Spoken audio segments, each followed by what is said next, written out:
Gente entrando. Então vamos lá. Um guia ideal para vídeo e animação. Só ver aqui.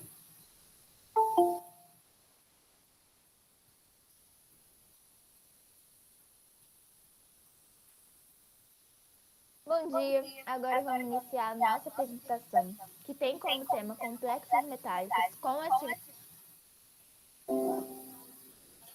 Pessoal, vocês estavam ouvindo bem? Realmente o áudio está baixo dela, mas eu parei o vídeo. Espera só um pouquinho. Eu estava conseguindo ouvir, professor. Só estava dando um eco, acho que o microfone do senhor estava ligado. Eu vou desligar meu microfone, vocês veem se vocês conseguem ouvir. Eu vi que já está aparecendo na tela. Deixa eu ver aqui, eu não contar.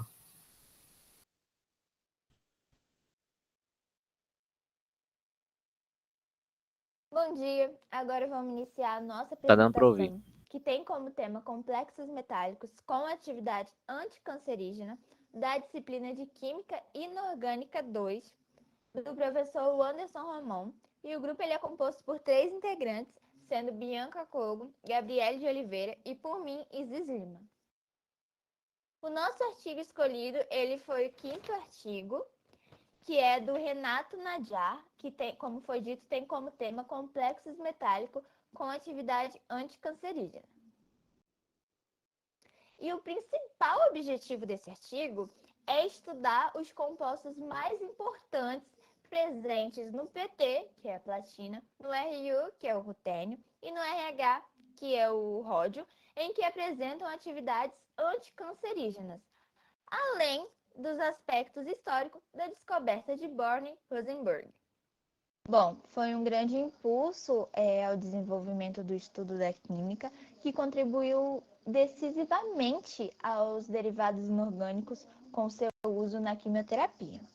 Alguns desses compostos inorgânicos, eles eram testados no combate de certas doenças, porém de forma muito esporádica, sem qualquer preocupação envolvendo os mecanismos de ação. De fato, acabou sendo abordado de modo bem superficial. Entre esses compostos inorgânicos que estavam sendo utilizados como quimioterápicos, encontraram os derivados do lítio, que em 1940 o cloreto de lítio foi liberado pelo governo americano no uso de tratamentos para pacientes com doenças vasculares. Como foi um estudo bem superficial, não aprofundado, acabou resultando em óbito por envenenamento e então foi retirado do mercado. E depois de um tempo, eles voltaram a estudar os compostos do lítio, só que agora de forma mais aprofundada, de forma mais consciente, durante os anos 50, onde utilizaram carbonato com a finalidade preventiva por ser menos higroscópico, né? Ou seja, absorver menos a umidade do ar e ser menos irritante do que outros derivados, fazendo com que os efeitos tóxicos que tinham causado em algumas pessoas, eles fossem menores e também diminuísse a frequência de ataques depressivos. E foi na década de 60 que o físico e químico Born e Rosenberg descobriu a atividade antitumor em complexos platínicos, que posteriormente iria mudar a posição dos derivados inorgânicos no cenário da quimioterapia, né? Então, iremos abordar um pouco mais sobre esses aspectos relacionados aos metais do grupo de platina, que é o ródio e o rutênio. Agora eu irei falar sobre a descoberta da atividade biológica da cisplatina. Foi realizada uma experiência por Barnett e Rosenberg, onde ele utilizou uma câmara eletrolítica contendo caldo de cultura de bactérias, sendo mergulhado o eletrodo de platina nessa calda. Então, foi possível observar que essa platina se dissolvia no meio da cultura, formando um complexo com sais de amônio, o hexacloroplatinado de amônio 4, esse complexo aqui. Após isso, foi feita uma síntese desse complexo e foi possível perceber que havia uma substituição de cloreto por amônio, formando um novo complexo, o cis-diamine-tetracloroplatina 4, esse complexo aqui, que da imagem que nós conhecemos como cisplatina. Uma série de derivados platínicos foram sintetizados e testados, onde eles puderam perceber que Compostos da platina de configuração cis e que possuem neutralidade eram os que possuíam maior eficácia. Sendo assim, a cisplatina foi considerada uma das drogas anticâncer mais amplamente utilizada, principalmente quando trabalhada em conjunto com compostos quimioterápicos. A partir disso, então, o Barnett Rosenberg ele pôde constatar que havia uma inibição da divisão celular das bactérias. Isso foi um grande contribuinte na época para que pudesse se propagar outros estudos. Neste tópico, ele fala sobre a relação estrutura-atividade. Bom, na época, estudos mostravam que complexos ativos eles apresentavam pré-requisitos, além dos fatores geométricos e neutralidade. Bom, sabia-se que os compostos de platina 2, eles possuíam geometria quadrado planar, e os compostos de platina 4 possuíam estruturas em configuração octaédrica. E a partir disso foi possível perceber que havia outros fatores. Então, eles descreveram que, quando os ligantes inertes são amínicos, monobidentados, deviam possuir ao menos um grupo NH. Os ligantes geralmente iônicos são grupos de força intermediária com a platina e se comportam como grupos de saída. E são considerados os grupos ideais para ligação cis no meio biológico os íons cloreto, oxalato e citrato, por exemplo. Agora, nesse tópico, irei falar sobre o mecanismo de ação. O artigo traz que os derivados trans poderiam causar as lesões efetuadas pelos complexos de configuração cis. Porém, essas lesões poderiam ser facilmente reconhecidas pelas enzimas. Então, eles notaram que, como eu havia falado em slides anteriores, os compostos de configuração cis neutra possuíam mais eficácia.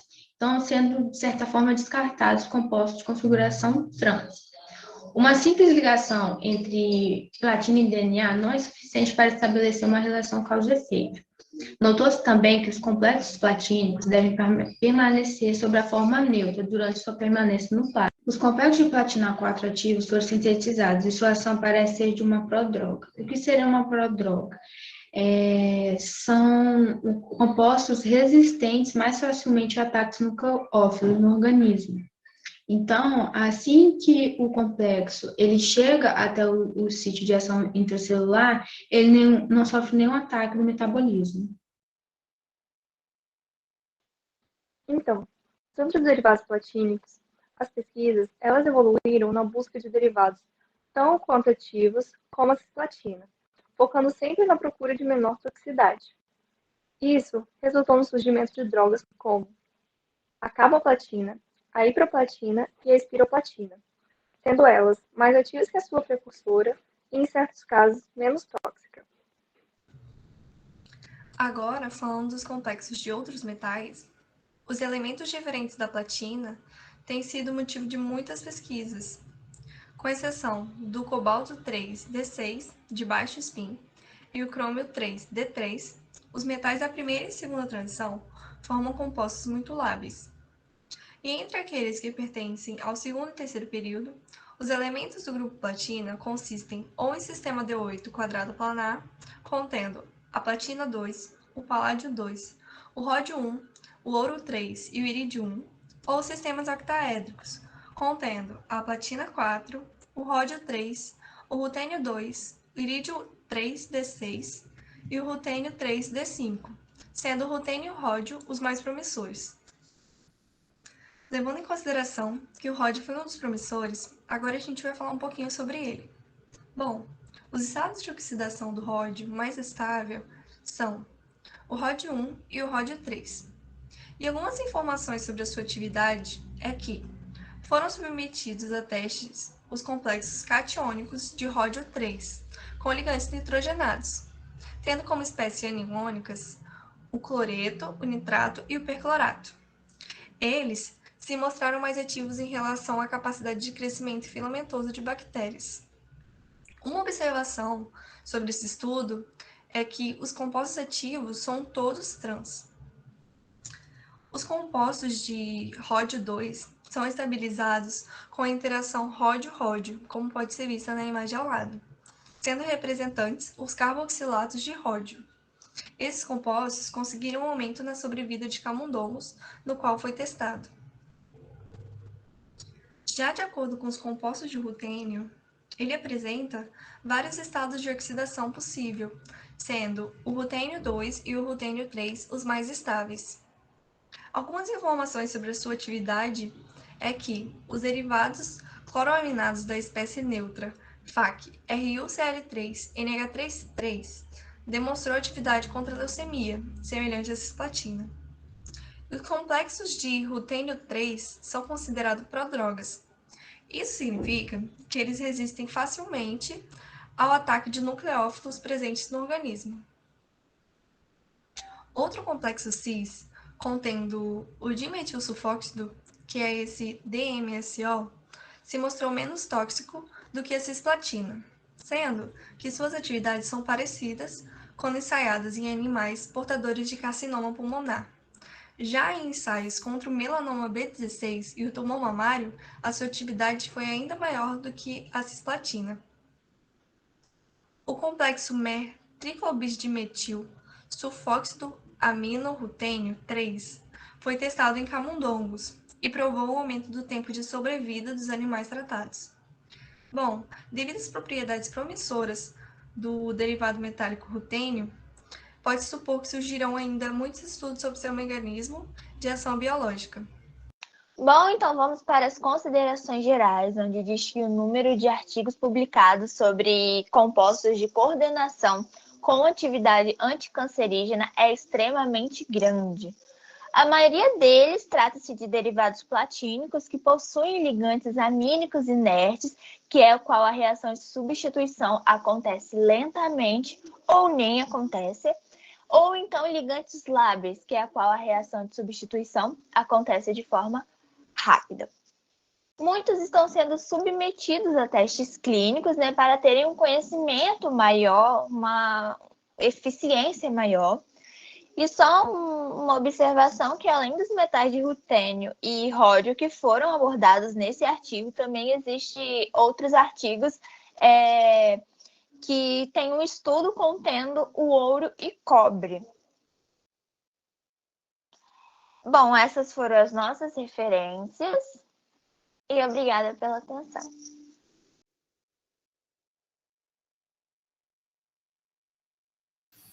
Muito bem, parabéns ao grupo, a Bianca, a Gabriele. Essa última que falou é a Bianca?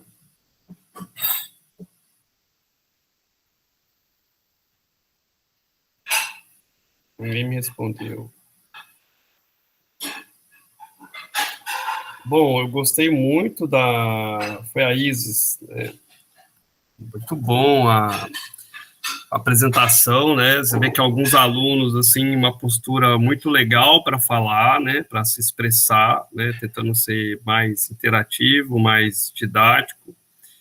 Esse trabalho é um trabalho, de certa forma, curto, mas é um trabalho interessante que vocês veem alguma aplicação desses complexos, né? No dia a dia de vocês.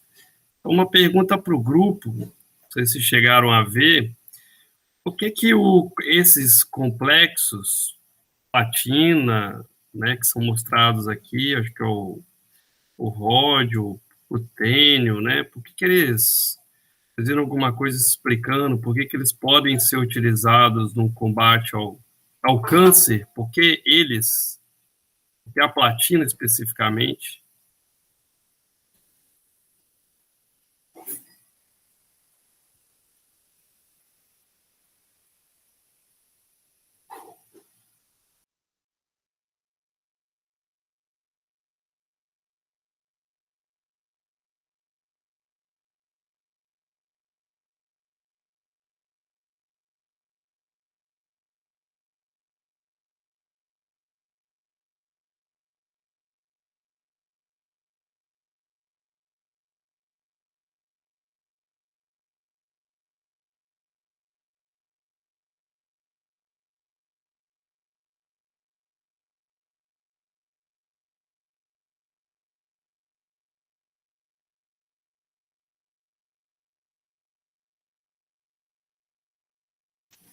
Por conta da sua configuração sendo neutro, como assim sendo neutro? Ele não tem carga, então... E a platina, pelo que eu vi na apresentação de vocês, é platina 4 e platina 2. O que é neutro? O que é um complexo neutro?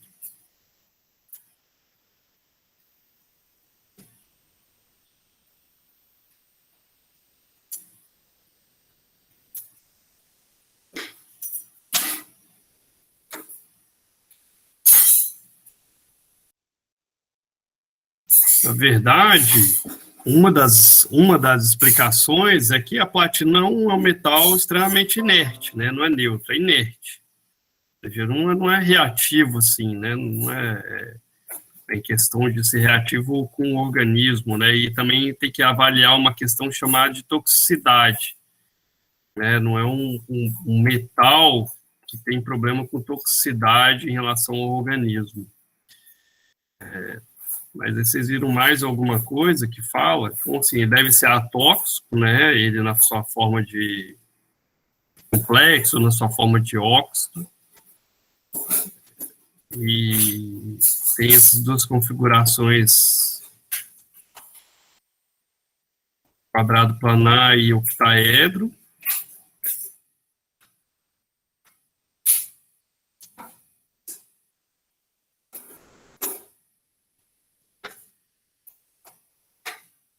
Agora, qual o tipo de câncer que vocês viram que trata esse tipo de droga?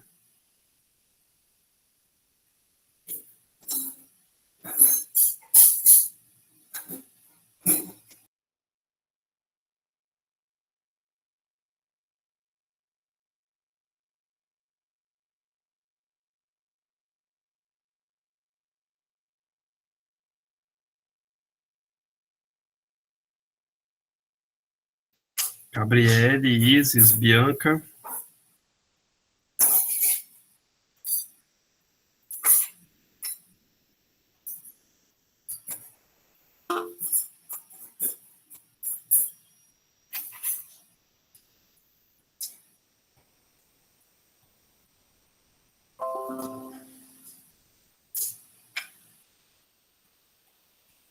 Então, são vários, né? Cisplatina para a bexiga cervical. Esse estão usado mais na quimioterapia, né?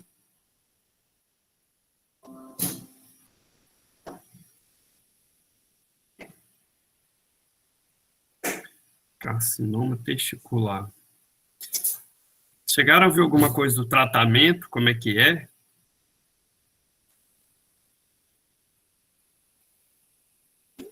Alguma coisa mais clínica, além do artigo, ou não?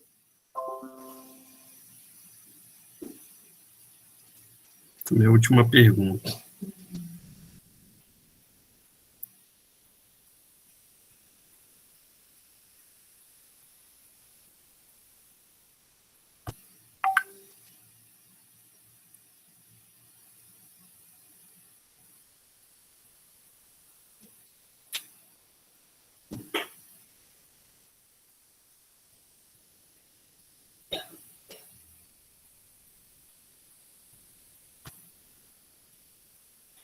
Pessoal, você tem que ativar o microfone para falar, né?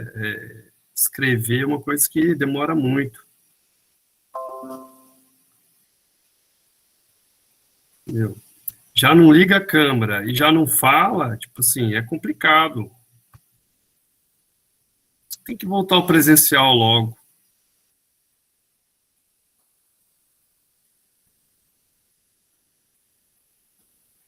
Fica igual o bicho do mato.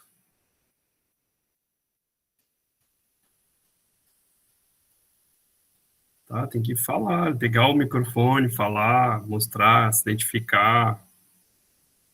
Apesar de eu deixei a minha câmera desligada, mas tinha ligado. Deixar ela ligada aqui. Tá, não chegou a ver. Beleza, então. Vamos para a próxima apresentação. Vai ser uma que eu peguei aleatória. Parabéns novamente ao grupo. Palmas. Como é que bate palma no Meet? É, isso aí, ó. Vamos para a próxima aqui. Aqui certinho.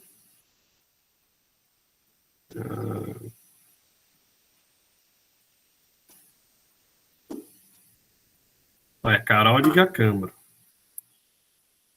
Essa galera não liga. O próximo grupo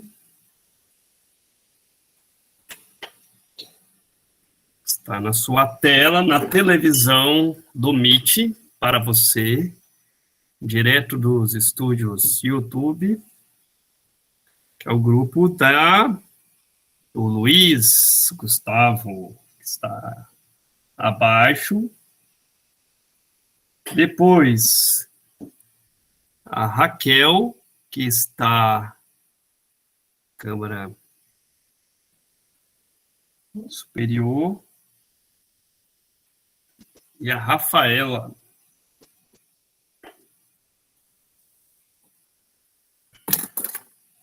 Então, vamos lá. Então, eu vou desligar meu microfone.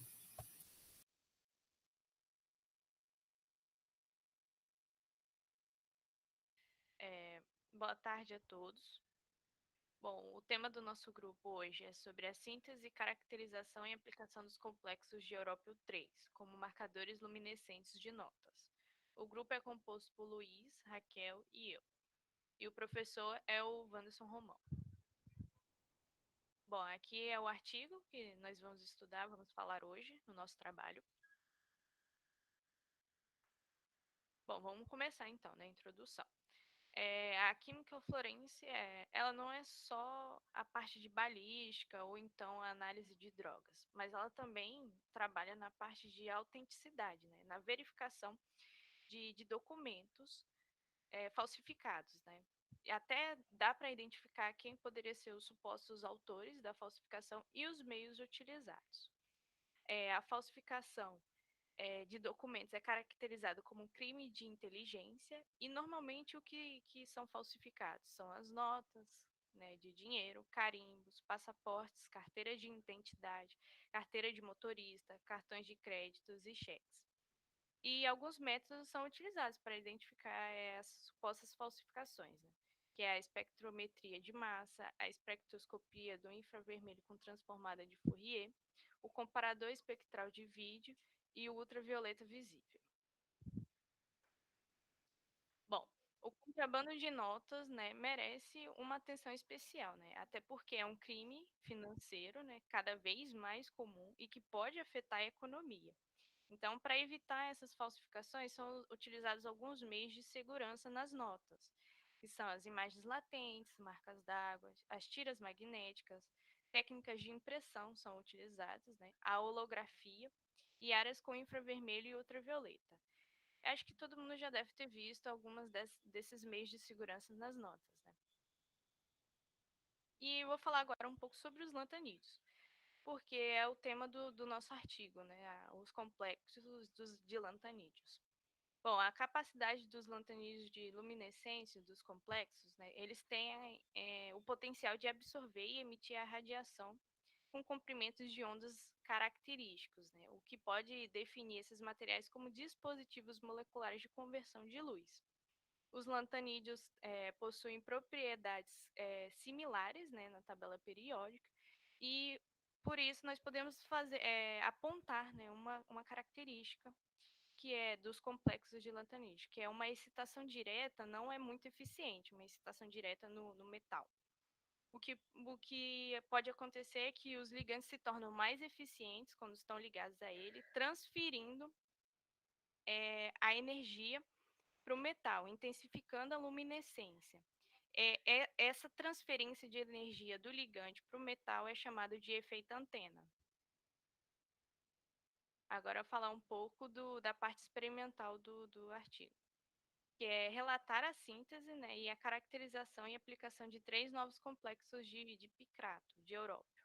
3, utilizando 3 lactanos como coligantes, que são como marcadores luminescentes nas notas de 10, 20, 50 e 100 reais. As lactamas usadas como coligantes foram a delta-valorolactama, a epsilon-caprolactama e a onentolactama.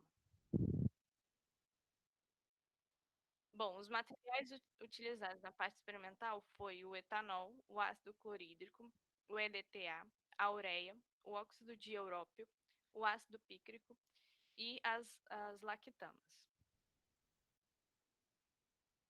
Bom, a estequiometria da química dos complexos foi determinada por titulação complexométrica, utilizando o EDTA. Os espectros do infravermelho foram obtidos em modo de transmitância com uma reflectância total na região de 4.000 a 650 centímetros. Na região UV-Vis foram utilizadas as análises espectroscópicas para os complexos no estado sólido, utilizando na gama de 220 a 800 nanômetros. Os espectros de excitação foram obtidos a temperatura ambiente, na faixa de 250 a 550 nanômetros. Os espectros de emissão também foram obtidos em temperatura ambiente, na faixa de 550 a 750 nanômetros, utilizando o espectrofluorímetro com a lâmpada de xenônio. E nas determinações de massas, né, exatas, dos complexos, foi utilizada a espectrometria de massa por ionização e adsorção a laser, né, que é o chamado LDI. Duplicado de európio 3. Inicialmente, o carbonato básico hidratado de európio 3 foi obtido pela reação do óxido de európio e o ácido clorídrico em água. A solução foi aquecida e ureia foi adicionada até que a solução atingisse o pH de aproximadamente 7.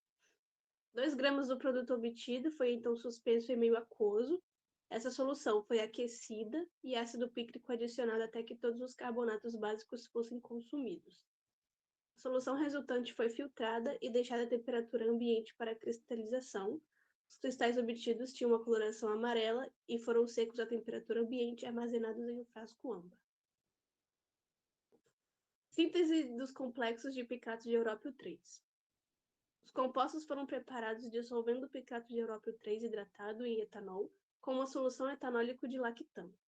Foi adicionado o ortoformiato de trietila como um agente secante, contribuindo para a remoção de águas da hidratação do picato de európio 3. O sistema foi agitado até aparecer um sólido amarelo. O sólido obtido foi lavado com éter etílico, seco em temperatura ambiente e armazenado em um frasco âmbar.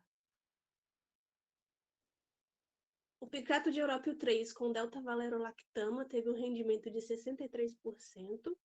O picato de európio 3 com epsilon-caprolactama teve um rendimento de 68%. E o picato de európio 3 com o enantolactama teve um rendimento de 72%. Aplicação dos complexos em notas. Foram utilizados um total de 6 notas, uma de 10, uma de 20 e uma de 100, e 3 notas de 50. As notas de 10 e 20 foram escolhidas porque são mais comumente utilizadas. As notas de 50 e 100 foram escolhidas porque têm maior valor e são os principais alvos da falsificação. Para as notas de 50, aproximadamente 1 mg de cada complexo foi aplicado sobre a superfície das notas no topo da região que continha o valor. O complexo que mostrou a melhor fotoluminescência, no caso o picato de európio 3 com epsilon-caprolactama, foi aplicado nas outras 3 notas, na de 10, na de 20 e na de 100. As análises qualitativas da fotoluminescência foram avaliadas utilizando um comparador espectral de vídeo. Essa é a figura 1 contendo os resultados da análise do FTIR. Pode passar. A espectroscopia no infravermelho por transformada de Fourier, o espectro da figura 1, que mostrado anteriormente, identificaram a presença de frequência de estiramento assimétrico e estiramento simétrico para o íon P4, demonstrando a coordenação do íon P4 com o centro metálico európio 3. Com isso, pode sugerir que os íons P4 são coordenados ao centro metálico sob a forma de bidentado, através do átomo de oxigênio fenólico e o átomo de oxigênio do grupo nitro. E também a região 10 da figura 1 corresponde ao ácido pícrico livre, indicando que o hidrogênio foi substituído pelo íon metálico e que a coordenação fenólica do oxigênio para o íon metálico ocorreu. E na região 9, sugere que a substituição do hidrogênio fenólico, OH, pelo európio 3. E na região 2, 4 e 6, mostram a diminuição da intensidade de vibração da molécula NH. E na região 1, 3 e 5, sugere a coordenação da carbonila pelo íon metálico. Pode passar.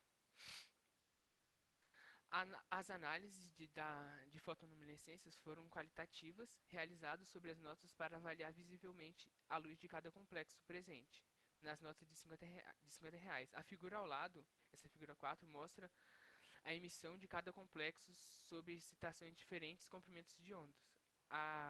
Ao comprimento de onda de 365, 320 e 400 nanômetros, a emissão da luz vermelha foi observada com mais intensidade do que nos comprimentos de onda de 254 e 312 nanômetros. As figuras 4i, 4j e 4k mostram também uma região de luz verde emitida, o que isso já é um elemento de segurança da própria nota, então esse elemento já vem na própria nota, pode passar. Os complexos de picato de európio com epson caprolactama foi selecionado e aplicado na superfície de todas essas notas, de 10, de 20, de 50 e de R$100. A figura 5, que é essa aqui do lado, mostra a emissão da luz vermelha nos complexos sobre excitação em diferentes comprimentos de ondas nessas notas.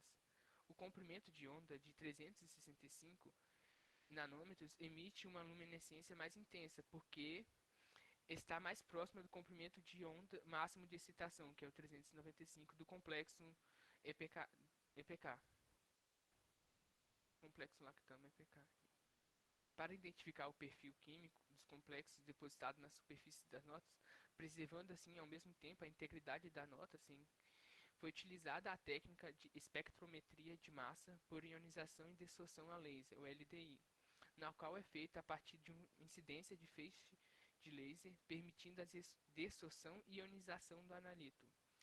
A figura 6A é a nota sem aplicação de nenhum complexo. A figura 6B, 6C e 6D é a aplicação dos complexos de lactama, que é o DVL, o EPK e o AN. Pode passar. Essa figura 6A, ela foi observada a presença desse íon aqui antes de aplicação de nenhum complexo. Então, isso já é um íon do marcador natural. Pode passar. Isso. Já os resultados da figura 6B, 6C e 6D foram identificados os íons obtidos pela perda da molécula do picato sobre a forma do ácido pícrico e também pela perda da molécula, esse íon aqui roxo, e pela perda de uma molécula das lactamas, que é na 6B foi do DVL, da 6C foi do EPK e da 6D foi da ON. A conclusão desse artigo foi que os complexos foram mostrados como os novos materiais de segurança luminescente, demonstrando potencial para aplicação em documentos. A identificação dos complexos nas notas foi facilmente realizada devido ao comprimento de onda da região do ultravioleta serem utilizada para produzir luz nesses complexos. E o custo médio para a síntese dos complexos foram de 65 centavos por miligrama de cada complexo. Pode passar. Essas são as referências que utilizamos para a elaboração desse trabalho e é só isso.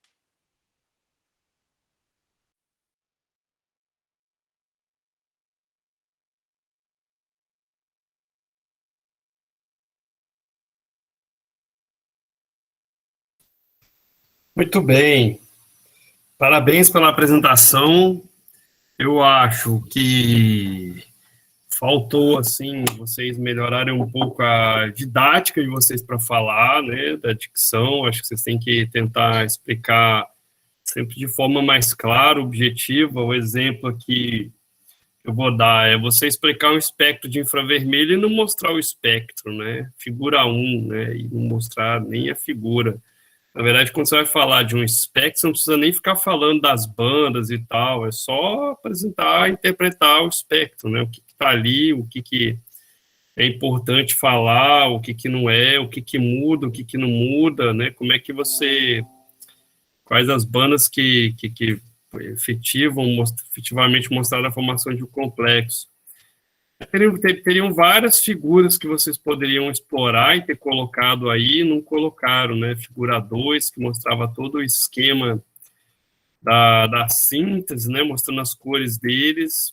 Uma outra figura que seria legal vocês falarem, explicar, seria o espectro de emissão, para explicar qual a cor deles pelo espectro de emissão, que está na figura 3, então ali na figura 3 são espectros de emissão, e vocês teriam capacidade de explicar, né? Emissão é o que a gente vê mesmo, né? Então eles emitem nos 600 e pouco, e na parte de cima da figura tem um diagrama de cor, né? Então daria para tirar a cor direto do espectro, né? A gente poderia trazer para cá e explicar e discutir, que a gente viu isso na aula, né? Vocês, em um momento, mostraram essa figura 3. Questão dos resultados, né, e a proposta é usar esse complexo que ele é luminescente para marcador de dinheiro. Inclusive, isso foi uma patente registrada pelo meu aluno de doutorado. Publicou o manuscrito, mas também depositamos a patente. E vocês nem também falaram o nome dos autores, né, todos, assim, ou enfim, da onde o endereço, passaram meio batido. Fora isso, alguém tem mais alguma pergunta a fazer? Eu não tenho nem pergunta, né? O meu é mais consideração. Quem tem alguma colocação para fazer? Acho que faltou isso. Faltou vocês explicarem, usar um pouco mais as figuras, tá? Não precisa pedir desculpa, não, o Rafaela. Só a ideia aqui é corrigir vocês, né?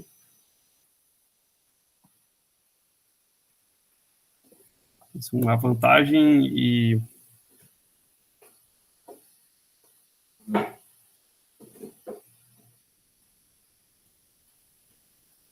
Então, vamos para a próxima. Ninguém tem, dá uma salva de palmas para o grupo e vamos para a próxima apresentação. Carol levantou a mão. É salva de palma ou é dúvida, Carol? É palma.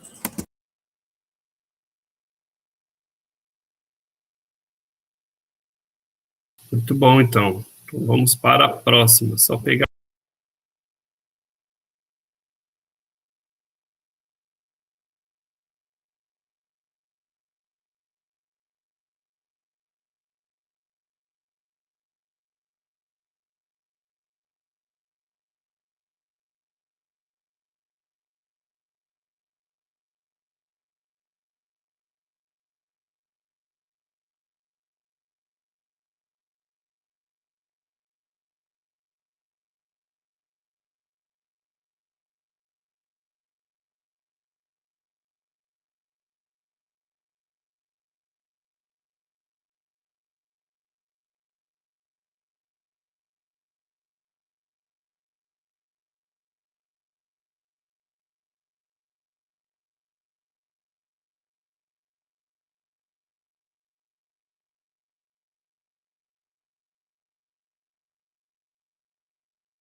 Tá, próximo é um vídeo, eu estou baixando ele.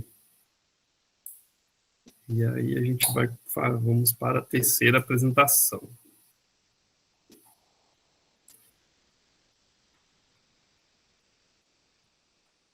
Pessoal, vocês gostaram de falar desses artigos? Vocês acham que teve alguma conexão da disciplina com os artigos? Você acha que a disciplina ajudou? Porque tem muita coisa que você realmente na aula você não vê que está lá, né? A ideia é essa, né? Até vocês verem que sobre técnicas analíticas, essas coisas assim, a gente vê mais à frente.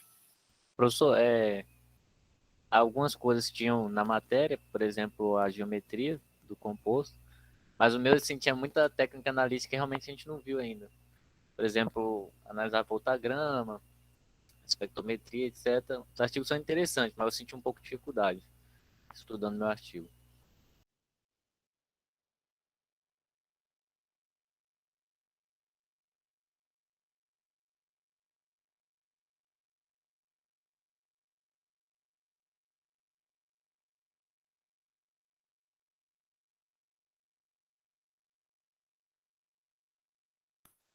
Isso daí é uma necessidade que vocês vão ver ao longo do curso, né? A química inorgânica, ela envolve muitas técnicas de caracterização, que na aula não dá para a gente falar e às vezes tem que pegar um livro e dando uma olhada, e vocês vão ver isso um pouquinho mais na frente.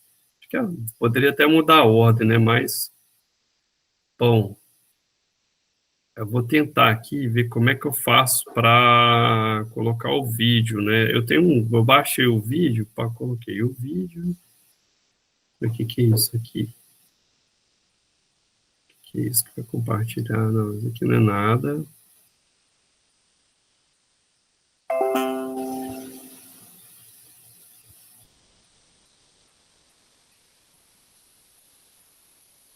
Que é ideal para vídeo.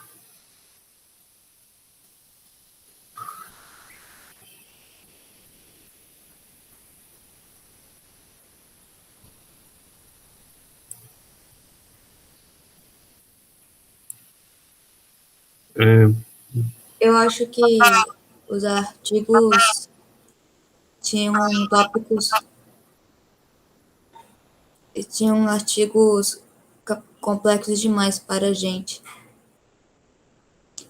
Porque, por exemplo, espectrografia, nós nunca estudamos essas coisas para poder explicar as análises. Ou tinham vários outros que falavam sobre detalhes e matérias que a gente não estudou ainda e quer que a gente apresente e explique. Achei um pouco difícil.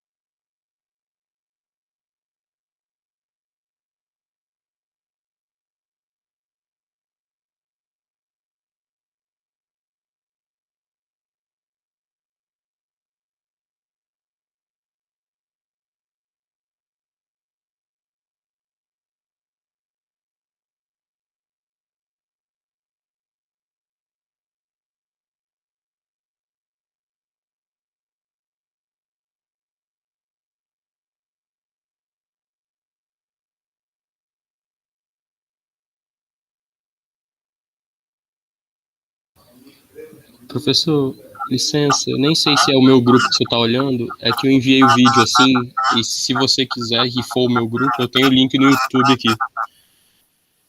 Rapaz, era o seu grupo mesmo. Me manda o link, então, que eu tô botando no meu canal aqui, colocando lá dentro para poder passar, né? Se você tiver o link. Eu vou jogar aí no chat. André e Lara, né? Isso. Isso, é o seu mesmo.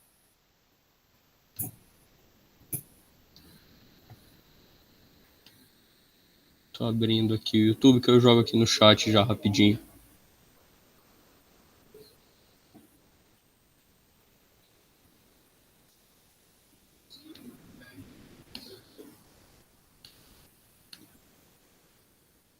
Aí tá no chat já. Então, sobre o comentário, né, até da dificuldade de vocês, isso é uma coisa que é absolutamente normal, assim, das técnicas, não conhecerem, de ter dificuldade, ou de nunca viu, então isso é uma coisa que isso é natural, né, que vocês vão aprendendo com o tempo e vão ganhando esse conhecimento, né, essa informação, né, então às vezes você está num quarto período, mas você já ouviu falar de infravermelho, já ouviu falar de espectrometria de massas, né, de métodos voltamétricos, espectroscópico, fluorescência molecular, então isso daí ela é importante, já ouvirem falar. que eu posso adiantar para vocês que várias dessas técnicas a gente gravou explicações, tem no meu canal, assim, falando.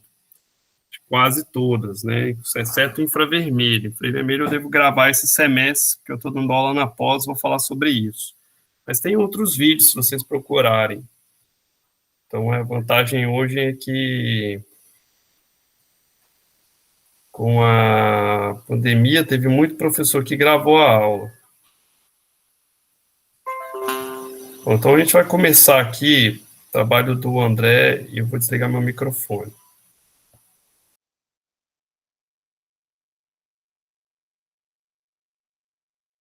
Boa tarde. Eu e a Lara vamos apresentar o trabalho sobre o artigo Aplicação de Estrutura Organometálica Europe-BTC como marcador luminescente para resíduos de arma de fogo, uma síntese, caracterização e estudo de toxicidade.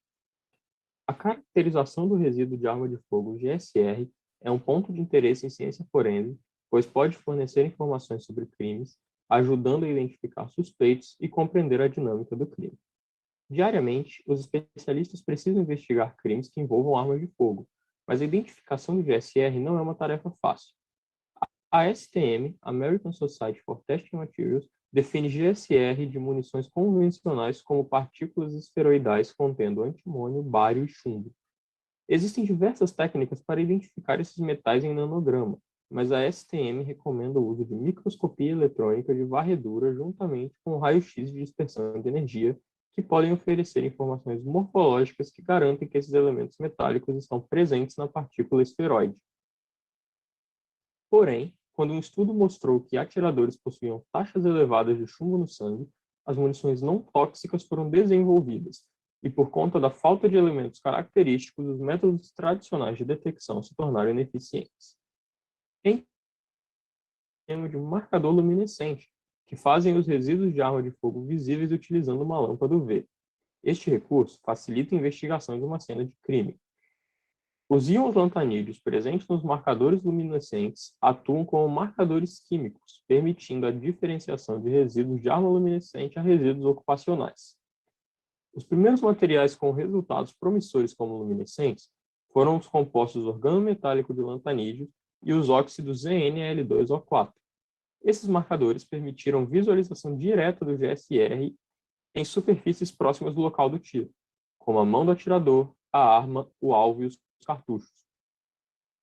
A eficiência dos marcadores luminescentes foi comprovada com simulações de situações reais, tais como a transferência de resíduos para o material manuseado pelo atirador e a permanência do resíduo mesmo após a lavagem de mãos. Os marcadores podem fornecer informações essenciais aos especialistas forenses para ajudar a investigar uma cena de crime. A aplicação desta nova ferramenta está sujeita ao conhecimento da toxicidade desses marcadores, que entrará em contato direto com os atiradores. Existe uma grande quantidade de organometálico com aplicação medicinal, mas não se sabe muito sobre esses materiais. Nesse artigo, são apresentados a síntese rápida do Europe-BTC, onde BTC é ácido trimésico, sua eficiência como marcador luminescente e sua toxicidade oral aguda em ratos. Para a síntese e caracterização do complexo organometálico EUBTC, utilizou-se síntese hidrotérmica auxiliada por microondas. 0,175 mmol de EU2O3, 0,35 mmol de BTC e 5 ml de água desionizada foram adicionados a um reator de quarto de 10 ml. A reação foi realizada em um micro-ondas com uma potência máxima de 100 watts por 20 minutos, a 150 graus Celsius. O pó obtido foi lavado 3 vezes com água desionizada e depois cetona, secado a 75 graus Celsius e caracterizado por difração de raio-x, espectroscopia de fotoluminescência e análise termogravimétrica. Para realizar o teste de marcador luminescente para GSR, foi adicionado pólvora à munição sem chumbo de 9 mm. Em seguida, efetuou-se 4 disparos usando uma pistola Glock 17. O GSR depositado nas mãos do atirador na arma de fogo foram visualizados sob radiação UV e coletados com tocos cobertos com dupla face fita adesiva de carbono condutora.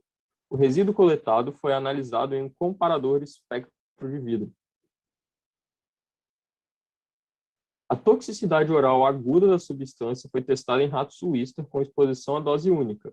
Sua temperatura corporal foi avaliada com transmissores operados por bateria e uma semana antes do experimento foi implantado na cavidade abdominal dos ratos uma mistura entre cetamina e xilazina, 60 e 10 mg por quilo, respectivamente. O volume do organometálico administrado foi de 1,7 a 4 ml, variando de acordo com o peso do animal. A dosagem inicial foi de 300 mg por quilo. Após a administração, os ratos foram monitorados continuamente por 1 hora após essa dosagem. Eles foram observados periodicamente durante as 24 primeiras horas e diariamente nos 14 dias seguintes. Observações registradas foram seu peso corporal e água e ingestão de alimentos. No método hidrotérmico assistido por micro-ondas para sintetizar rapidamente o organometálico Europa-BTC, a radiação do micro-ondas interage diretamente com o momento dipolar das moléculas polares, resultando em um aumento rápido na rotação e vibração enérgica das moléculas, bem como na temperatura e pressão do sistema. Por esse motivo, esse método apresentou uma redução significativa no tempo de consumo em comparação com outros métodos já existentes. A difração dos raios-x apresentada nesta figura mostra que o organometálico é um isoestrutural ao MiL78, que é um outro marcador luminescente, e foi obtido em apenas 20 minutos. A síntese desse organometálico teve um rendimento muito alto de 89%.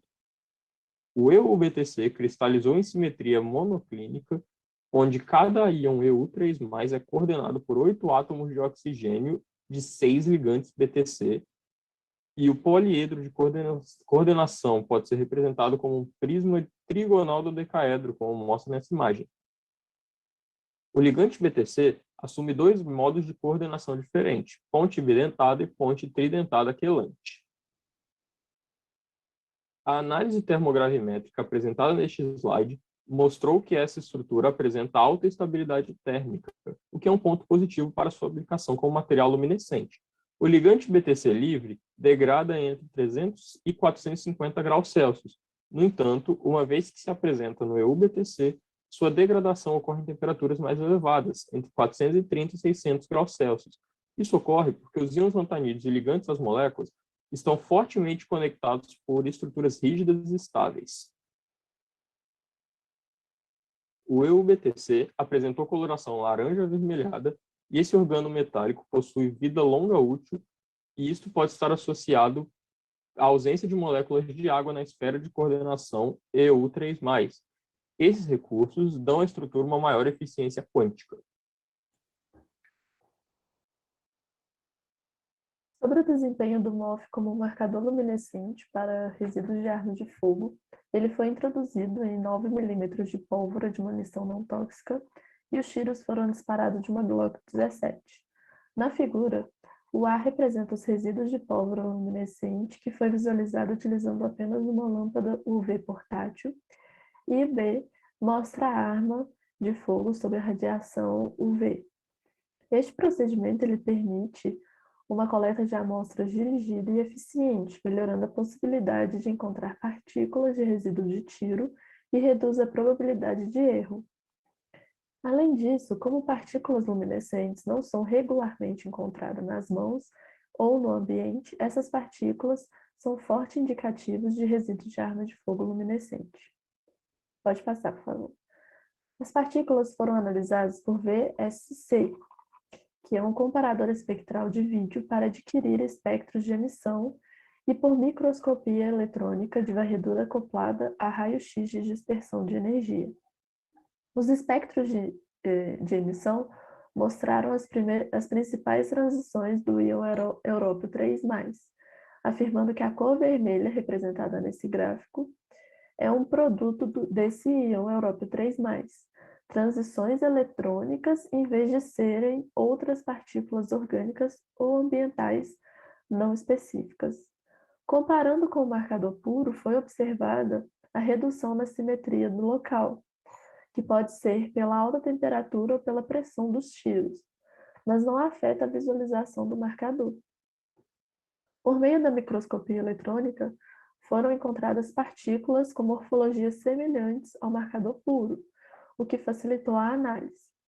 E por EDS, que é a espectroscopia por energia dispersiva, foi confirmada a presença de európio. O íon európio 3+, tem grande vantagem de ser utilizado como marcador químico por apresentar grande luminescência nesse complexo. A utilização de íons lantanídeos já foi registrada pelas forças policiais na Europa, como o gadolínio, mas não apresenta características luminescentes diferentes do európio. Pode passar. Sobre o estudo da toxicidade, ele foi feito em ratos Wistar fêmea, adulto, com uma única dose de exposição de acordo com a diretriz que eles seguiram.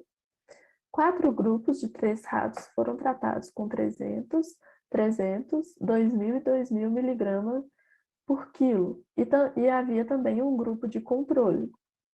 Em todas as doses, nenhum deles apresentou toxicidade clínica, comportamento anormal ou morreu.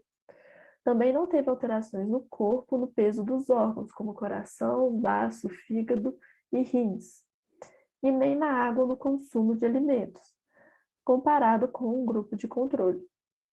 Essas características são representadas nesses 4 gráficos. Os resultados indicaram que a dose letal desse MOF, ou BTC, eram de 5.000 miligramas por quilo de peso corporal, que foi classificado como categoria 5 do GHS, que é o Sistema Globalmente Harmonizado de Classificação e Rotulagem de Produtos Químicos, assegurando que esse composto tinha boa segurança com toxicidade mínima. Pode passar. A temperatura corporal dos ratos foi monitorada por um transmissor implantado 4 horas antes da dosagem até o fim do experimento. Os desvios de temperatura podem indicar, geralmente, hipotermia severa, desnaturação de proteínas, dentre outros. E ao longo dos dias, o padrão de temperatura foi uma função senoidal, como está mostrado nessa imagem, que teve os valores máximos de temperatura atingidos durante a noite, o que pode ser explicado devido aos hábitos noturnos dos roedores. E alguns picos fora da curva indicam uma hipertermia induzida pelo estresse devido ao experimento. E também não foi verificado alterações patológicas nos órgãos durante a autópsia. Pode passar. Como está mostrado nessa figura, não houve diferença entre o grupo de controle e os grupos tratados para LT, que é um bom indicador de fígado, e ureia, que é um bom indicador de rim. E mesmo com doses de 2.000 miligramas por quilo, não foi observado danos no fígado nem no rim, após os 14 dias de tratamento, reforçando então a sua classificação como categoria 5. Quando a toxicidade do marcador európio-BTC é comparada com a do chumbo, pode passar, por favor, que é um marcador intrínseco de munições convencionais, este MOF pode ser uma alternativa não tóxica e eficiente para identificar resíduos de tiro. Por exemplo, a dose letal em ratos para o trimetil chumbo é de 105 miligramas por quilo, mostrando a alta toxicidade desse composto de chumbo e a segurança do complexo de európio. Esse outro marcador de európio, representado no slide, apresentou toxicidade média, comparado com o európio-BTC. O európio-BTC apresenta dose letal 4 vezes superior, sendo altamente seguro.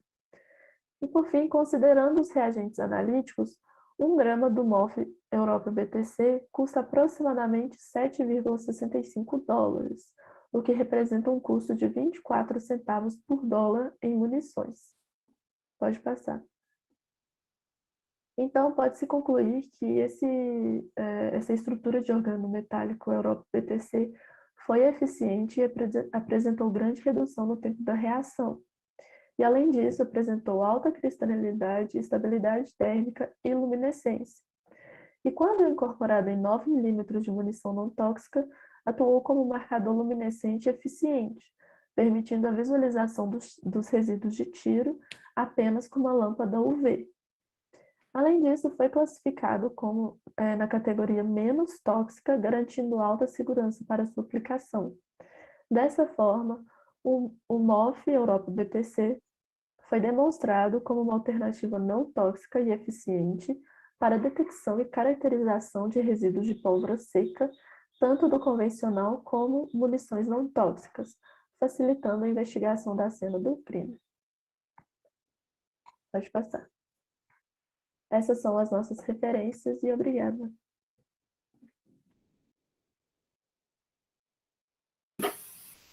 Muito bom, parabéns ao grupo, André e Lara.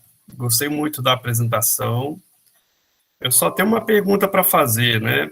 Que no tempo 9h27, vou pausar aqui. Isso. Eu quero que você me explique, olhando o gráfico da esquerda, por que que tem essa afirmação aí, a cor vermelha observada é um produto de Europa.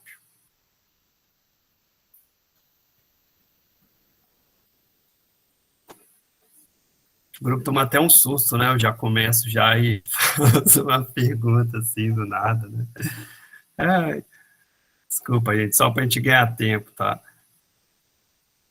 Uma das técnicas que vocês apresentaram aí, eu quero que vocês me expliquem do lado do gráfico esquerdo, por que o autor afirma, olhando o espectro do lado esquerdo, não é o do direito, é do esquerdo, que a cor, cor vermelha observada é um produto de Europa.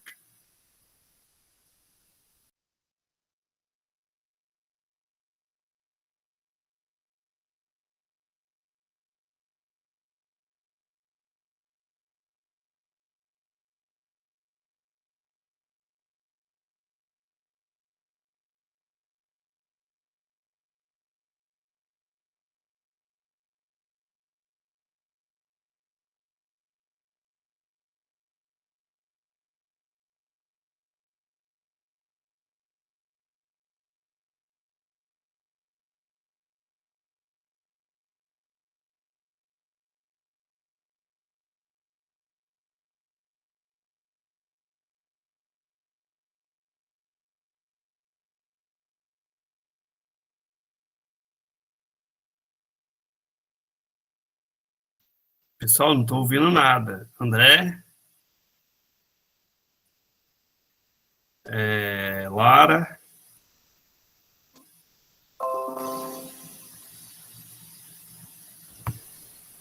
Vocês estão aí? Estamos sim, professor. Esse foi um dos gráficos que a gente mais teve dificuldade para entender, por conta de não ter tanta experiência, né, com laboratório e tal, e o nosso artigo ser em inglês, a gente às vezes perdeu algumas coisas na tradução.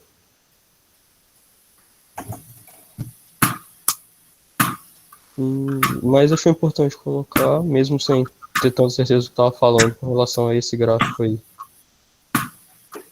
Lara? Também não entendeu?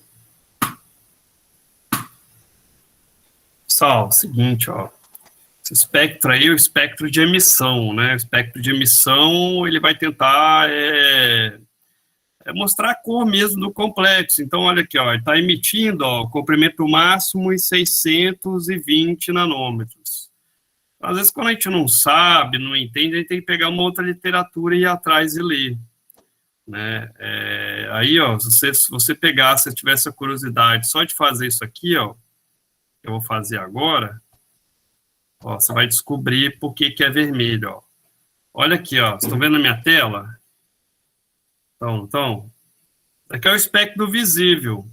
O vermelho está de 700 a 600, tá vendo?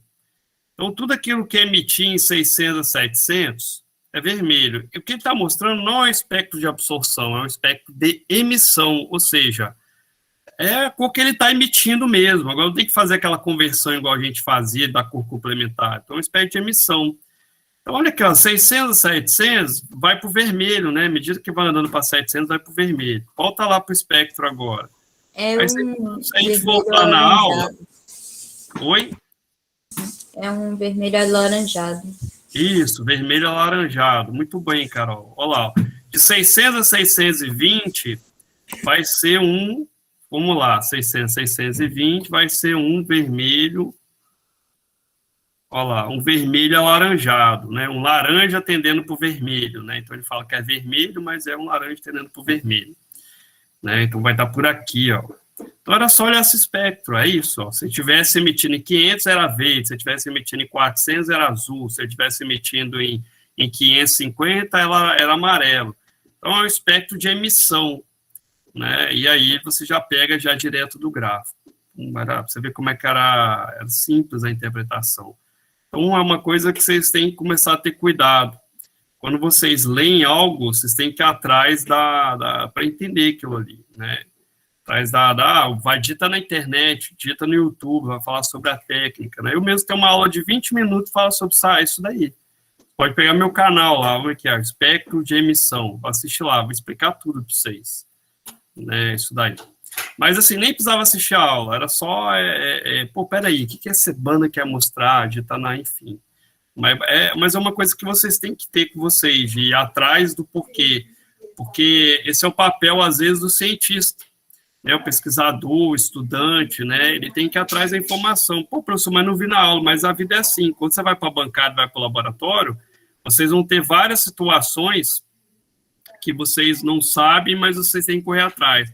Por exemplo, eu vou fazer um movimento aqui, que eu vou convidar alguns de vocês para ir comigo no laboratório produzir álcool 70 ou álcool 80. Alguém já produziu álcool? Ninguém nunca produziu, mas isso impede Não, mas vocês seria irem lá. interessante sair de casa e ir para o campus. Isso, mas isso impede de alguém lá produzir? Não, vai lá, vai aprendendo, vai. Então, vamos lá, vamos aprender, vamos ver como é que é, e vamos ter que fazer, porque o álcool do campus está acabando e a gente está retornando a presencial, né, a ser presencial. Inclusive, o campus estão usando álcool lá para vacinar o pessoal que chegar, né, enfim. E quando que vai ser? Vou marcar com vocês, mas a disponibilidade, vou chamar alguns para irem lá, só tem que separar os reagentes, né? Vai ser, acredito que esse mês ainda, uma semana que a gente for lá, a gente produz 1.000 litros, né? Só que a gente tem que ir todos os dias, né? Começar e terminar. Então tem o processo de rotulagem, eu vou separar tudo lá, né? As embalagens, os rótulos, eu vou separar uma equipe para rotular para mim, outra para a gente começar a preparar, é rápido. Produzir álcool é tranquilo. Mas dá mais trabalho era hipoclorito. Hipoclorito é mais trabalho. Bom, mas assim, o André e Lara, estou falando isso, mas é para todo mundo, tá? É também para Raquel, Rafael, Luiz, Aís, Gabriela e Bianca. Toma cuidado, decorar as coisas e não entender as coisas. Isso é uma coisa preocupante.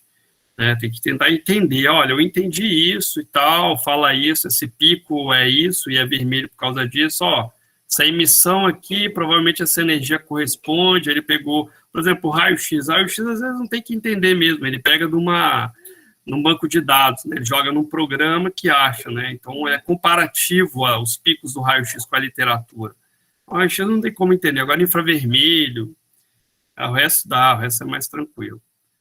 Bom, vamos para a próxima apresentação, que vai ser do grupo da Maria Clara, se ela tiver o link aí.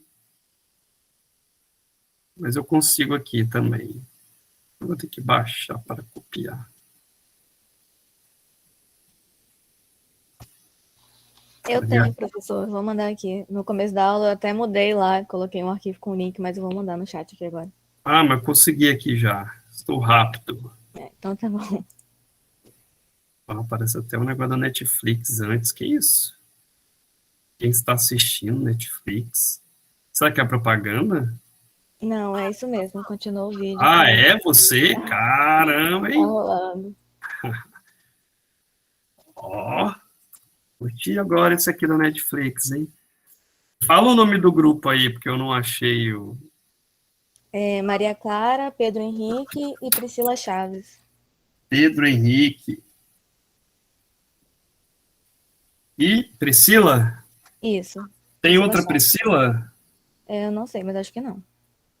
Tá só Priscila. Vamos para a próxima apresentação do dia. Pessoal, vocês estão gostando? Eu estou adorando. Eu não estou conseguindo ouvir. Você não está me ouvindo?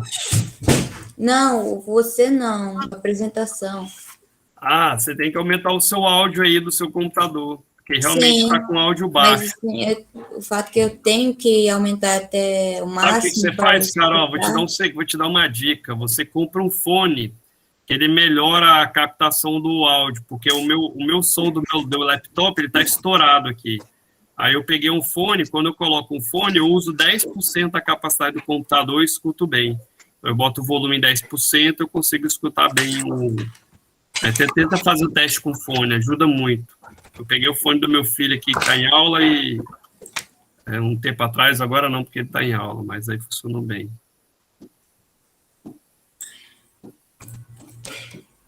Vamos lá, ó.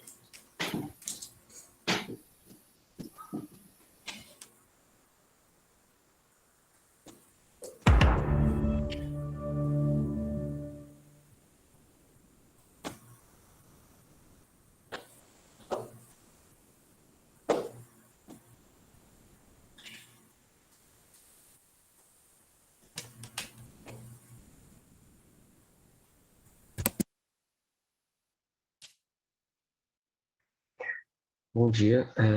Hoje nós vamos apresentar sobre a síntese do ácido dipicolínico disprósio e seu potencial de marcador de tiro e de resíduos de pólvora. Falaremos sobre suas aplicações e métodos, e o nosso grupo é composto pela Maria Clara, eu, Pedro, e a Priscila Chaves. Pode passar, por favor. Estruturas metalorgânicas envolvendo os íons lantanídeos é um dos conceitos mais estudados atualmente na química inorgânica. Esse fato é comprovado pela propriedade desses íons de atuarem como bons dispositivos moleculares conversores de luz, que absorvem radiação ultravioleta e emitem no visível, além de sua porosidade sintonizável. Alguns ligantes se destacam dentro desses compostos, pois esses são derivados dos ácidos carboxílicos e apresentam ótima luminescência. E esse é o caso do ácido dipicolínico, o DPA. Pode passar o slide, por favor.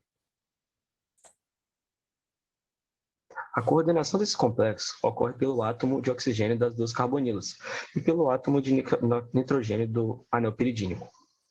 Diversas aplicações não convencionais surgiram dessas características e propriedades, citando, por exemplo, nanotermômetros, a cromatografia gasosa e o DMCL. O DMCL são dispositivos moleculares conversores de luz, compostos de íons trivalentes com ligantes orgânicos, que têm alta eficiência quântica de emissão. Nesse tipo de sistema, a radiação é absorvida pelo ligante, transferida para o íon, que emite essa radiação no visível. Esse processo é chamado de efeito antena. Na área forense, tem crescido sua utilização nas aplicações de identificação de resíduos de pólvora, os GSR, pois reduz a dificuldade de identificação, ainda mais em caso de munições que não têm a presença de metais pesados. A eficácia dessa identificação é somada à sua capacidade de identificar resíduos de pólvora seca, tanto as convencionais como as de metais pesados. Além disso, marcadores luminescentes permitem uma análise mais rápida e com métodos não destrutivos, que aí permitem um teste de contraprova que acelera o processo no quesito jurídico. Os íons lantanídeos têm os elétrons 4F blindados pela vizinhança do preenchimento dos orbitais 5s e 5p, e faz com seus níveis eletrônicos 4F sejam afetados pelo ligante e atuem como se fosse um íon livre. Assim, como a sua semelhança e também a sua porosidade e seus aspectos citados anteriormente. Esse processo inicialmente foi estudado por Samuel Weismann, que observou um espectro de emissão com linhas estreitas entre as transições 4F e 4F, que descreveu a forte luminescência desses compostos. Você pode passar, por favor. Os primeiros materiais promissores em munições foram as estruturas metalorgânicas isoestruturais, envolvendo o ácido dipicolínico e íons lantanídeos. E um dos primeiros a ser estudados foi o íon európio. Esses permitiram a visualização de pólvora nos resíduos apenas utilizando uma lâmpada UV. Esse processo tem sido pensado visando a identificação única dos marcadores, envolvendo composição química, diferentes cores de emissões, a fim de diferenciar essas emissões. O nosso artigo traz como tema um dos pioneiros testes envolvendo o íon disprósio, bem como sua possível efetividade como marcador de resíduos de pólvora.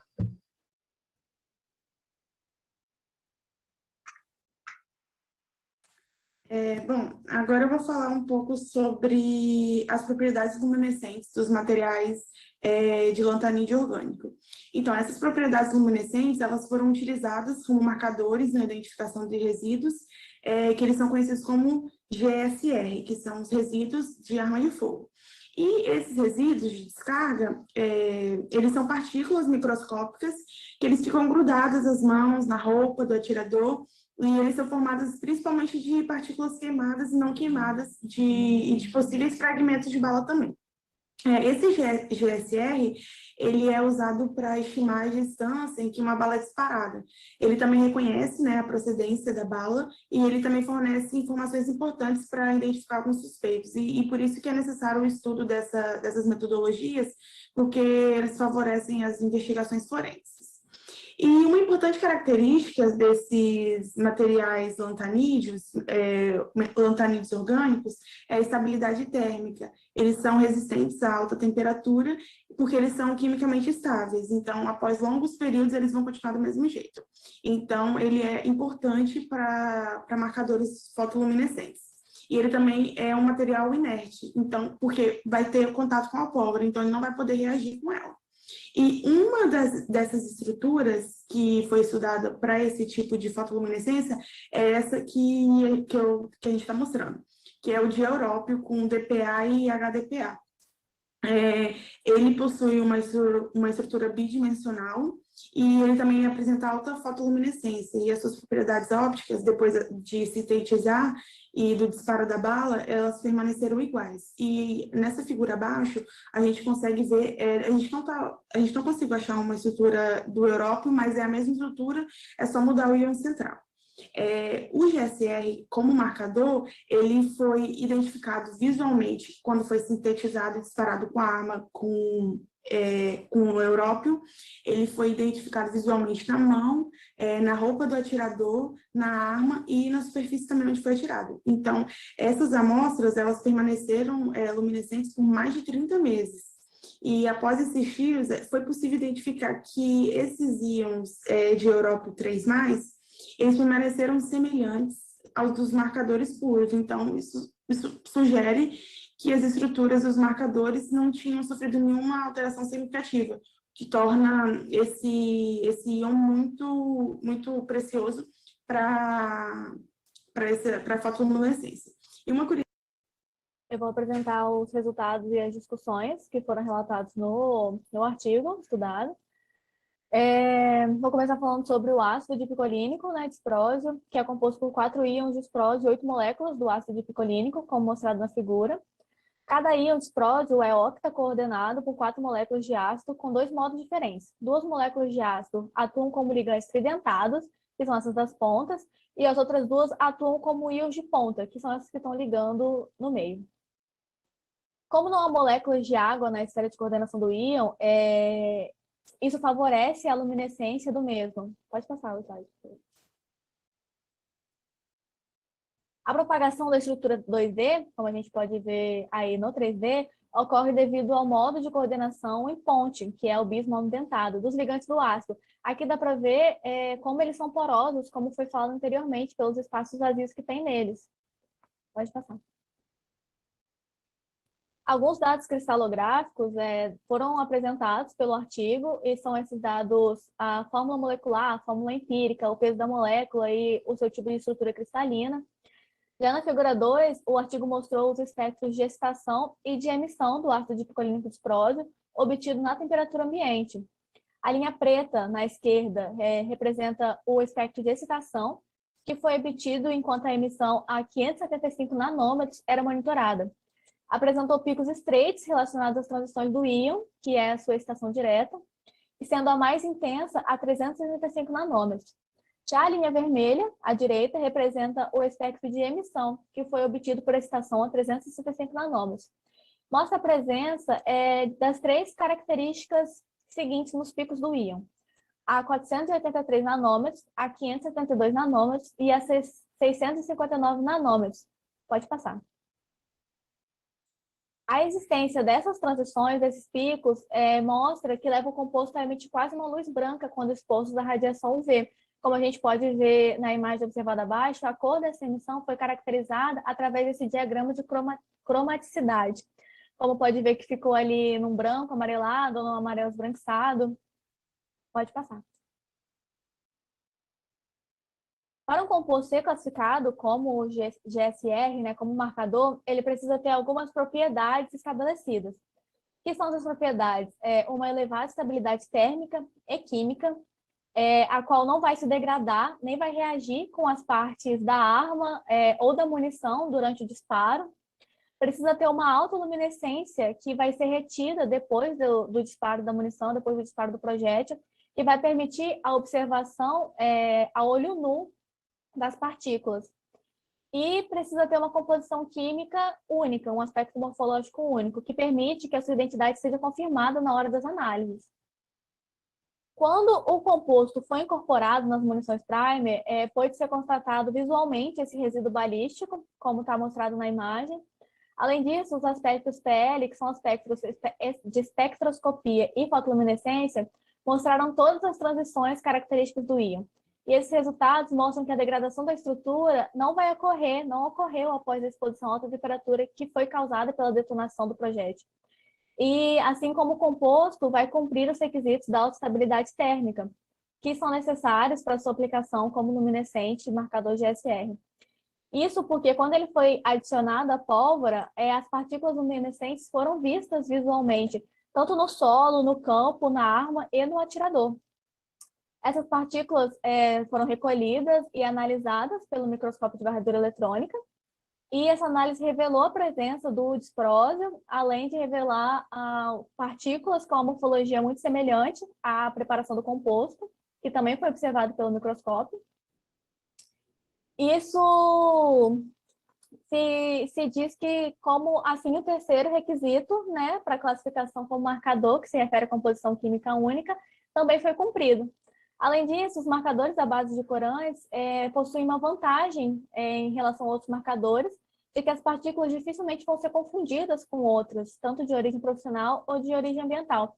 Essa vantagem pode ser vista quando a gente parte do ponto que a STM, que é uma empresa reguladora de materiais dos Estados Unidos, afirma que, para ser considerado GSR, as partículas devem apresentar composição única, morfologia única, para a composição não ser confundida. O que acontece em outros tipos de marcadores é que eles são feitos, a marcagem é feita pela análise de certos metais que possuem nas partículas.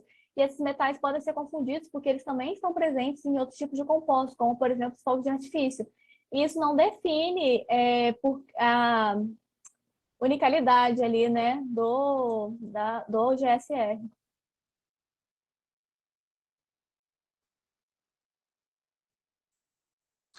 Bom, agora eu vou falar um pouquinho sobre as aplicações, né, desses materiais metal-orgânicos, e aí eu separei 3 artigos que falam sobre isso. O primeiro artigo fala sobre a síntese e a caracterização do material híbrido metal-orgânico, né, com magnésio, e a sua aplicação polimérica para a capturação de gás carbônico. A elevação da concentração de gás carbônico e o aquecimento global é uma coisa que está bem evidente atualmente, né? Então, o artigo teve um objetivo de tentar diminuir essa emissão e armazenar esse gás carbônico e também outros gases. O segundo é o desenvolvimento de géis metal-orgânicos, né, para o tratamento de cicatrizes queloidianas. Queloide é uma doença de cicatrização que vem aumentando. Então, esse trabalho teve o objetivo de desenvolver esses metalogéis que vão ajudar, por conta da sua estabilidade, ajudar nessa cicatrização. Já o último, né, o estudo de viabilidade de materiais metal-orgânicos como um solvente alternativo para a extração de pesticidas em mamão pelo método MSPD. E esse artigo ele teve o objetivo, né, de sintetizar novos materiais para utilizar ele como as novas fases estacionárias, que eles são capazes de extrair esses resíduos dos pesticidas em frutas. E isso só foi possível também por conta da estabilidade, da porosidade, que já foi explicado anteriormente. E esses materiais metal-orgânicos, eles têm a aplicabilidade em diversos segmentos, catálise, em fármacos como os metalogéis, armazenamento dos gases e vários outros. E é isso. Portanto, conclui-se que o teste foi um sucesso, e onde esse composto teve uma emissão e uma luz característica, tendo sua composição diferenciada de outros compostos, o que foi um passo de avanço tecnológico imenso para esse campo de estudo.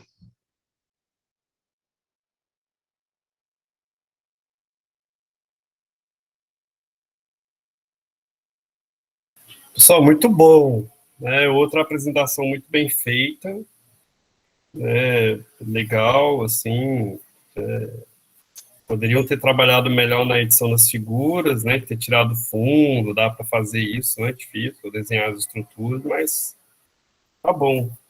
Então, eu selecionei aqui 2 perguntas apenas, né? Primeiro, corrigir, não é bala, é munição, bala é o que você compra no seu mercado, não é bala de bala, é munição que fala. Outra coisa que vocês veem que você tem um composto octa coordenado, né? Coisa que a gente viu numa aula lá no começo, sistemas com número de coordenação 8.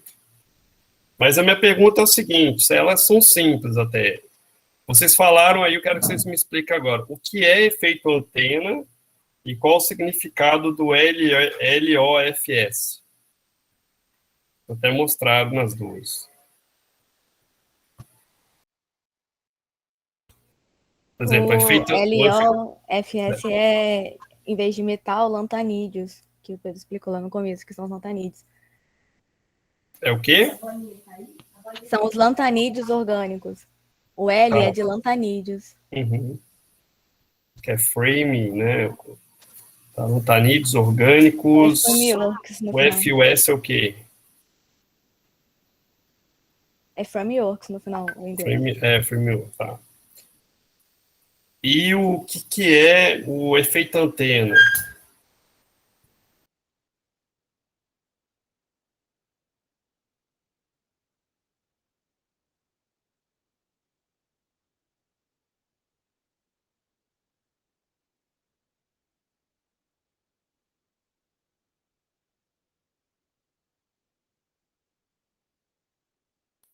Efeito antena.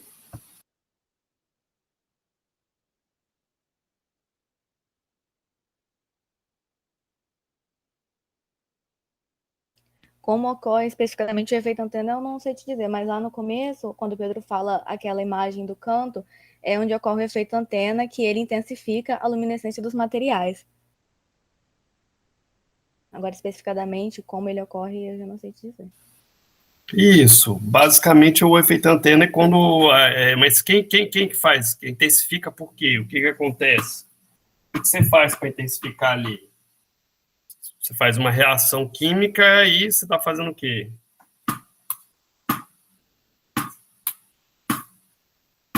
A transferência de energia que acontece ali é o que mostra na imagem, a energia sendo transferida entre os dois. Tá, mas assim, veja que quando o lantanídeo, na forma de óxido, ele não tem uma luminescência muito boa, ele quase não emite luz.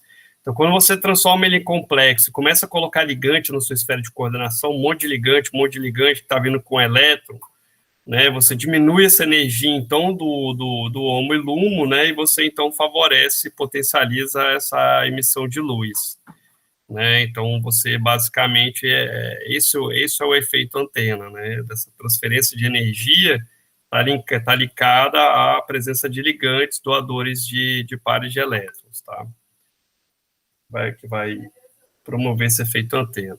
Mas, parabéns ao grupo. Eu acho que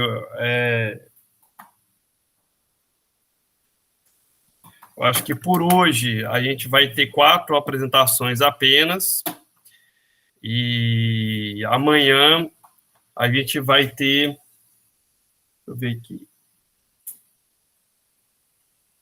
isso, amanhã a gente vai ter 5, tá? Hoje foram 3, 6, 7, 8, 9, 10, 11. Tá, 11 alunos. Eu acho que dá para a gente ter mais uma, né? Mas... Tá. Vou fazer o seguinte, gente. Vou deixar as outras apresentações para a gente ter amanhã. Tá? Vou terminar mais cedo hoje, um pouquinho. E aí a gente vai ter amanhã 5 apresentações. tá? Vamos ver se a gente, não sei se a gente vai conseguir acabar, talvez não, mas se não acabar, a gente vai acabar na quarta-feira. Paralelamente a isso, eu já vou colocar lá a atividade avaliativa de reações de complexos, para vocês irem fazendo. Eu vou dar um tempo maior para entregar, tá bom? E aí vocês vão ter lá no sistema. E a próxima atividade, que é de organometálico, ela se chama estudo dirigido. Não é uma aula minha que vocês vão assistir, não, são de outros professores. Mas é uma matéria extremamente tranquila e ela é bem complementar um pouco. Vocês verem o que é organometálico, saber o que é, vocês verem um pouquinho na química orgânica, né, definir e ver algumas aplicações. Essa é uma pequena, curta e rápida, né? Eu dou material de apoio, dou slides, dou texto, então tem tudo lá. Eu já devo preparar essas duas coisas para a gente depois ir para a última parte da matéria, que eu quero começar ela o mais rápido possível, que é a parte a última parte não, talvez a penúltima, que é a parte dos elementos de simetria, tá? Então, pessoal, bom dia para vocês, tá? E até amanhã às 13 horas, tá? Eu já fiz chamada também, tá? Aproveitei aqui e fiz chamada por aqui. Tchau, tchau.